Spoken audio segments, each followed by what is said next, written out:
චන්නට කියනව නේද මොන ආශ්‍රයද ලෑස්ති කරගන්න කියන්නේ. කන්තක සූදානම් කරන්න. බෝධිසත්වෝ වෙනුවෙන් කී ලක්ෂයක් අශ්වය මාලිගාවේ ඉන්නද? කොච්චර ඉන්නද? අප්‍රමාණ විදියට අශ්වය හිටියා. බෝධිසත්වෝ චන්නමතියන්ට කිව්වේ කවුරු තෝරගන්න කියලා? කන්තක ලෑස්ති කරන්න.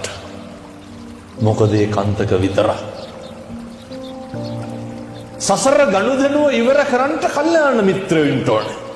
මොකද කල්යාණ මිත්‍රයෝ මත තමයි පින්නතුනේ අපේ පව් කුසල් සිද්ධ වෙන එක අඩුද වැඩිද කියන එක තීරණය වෙන්නේ.